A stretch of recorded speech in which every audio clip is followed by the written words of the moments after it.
जम्मू कश्मीर के पहलगाम में आतंकी हमले के बाद भारत का पाकिस्तान के साथ तनाव बढ़ गया है।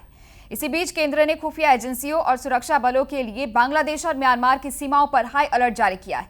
बताया जा रहा है कि बांग्लादेश में पाकिस्तान की आईएसआई और पाकिस्तानी सैन्य अधिकारियों की उपस्थिति बढ़ रही है, जिसको देखते हुए एजेंसी और सुरक्षा बलों को बांग्लादेश सीमा पर अतिरिक्त सतर्कता बरतने को कहा गया है।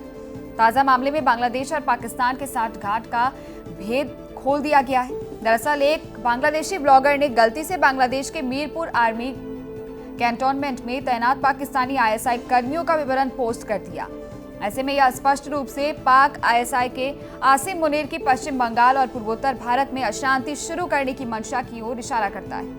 पाकिस्तान अपने बांग्लादेशी समकक्षों के साथ वहां मौजूद कट्टरपंथी इस्लामी संगठन के साथ भी रिश्तों को मजबूत कर रहा है। पाकिस्तान इन कट्टरपंथी तत्वों का उपयोग दोनों देशों के बीच विवाद पैदा होने की स्थिति में भारत के लिए परेशानी बढ़ाने के लिए कर सकता है। दूसरी तरफ मोहम्मद यूनुस के नेतृत्व में सरकार की कार्यवाहियों से भी भारत अधिक चौकन्ना है।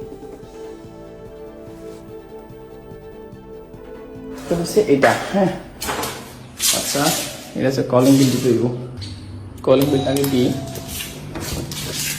আর সব থেকে যে মানে ইন্টারেস্টিং যে বিষয় হলো কাস্টমার কিন্তু পাকিস্তানি কিন্তু কাইতো হিন্দি হারি না উর্দু হারি না আমি কাস্টমার লোক কেন কথা কম আচ্ছা কাস্টমার আজ দেখি তো আসসালামু আলাইকুম Ali Murtaza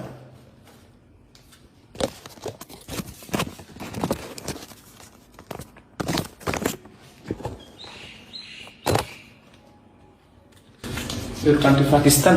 Yes. Thank you. যাই হোক কাস্টমার কিন্তু খাবারটা অলরেডি দিয়ে দিছি আর কাস্টমার কিন্তু পাকিস্তান তো ভিডিওটা বেশি বড় করানো যাইতো না কারণ ক্যান্টেনমেন্টের ভিতরে ভিডিও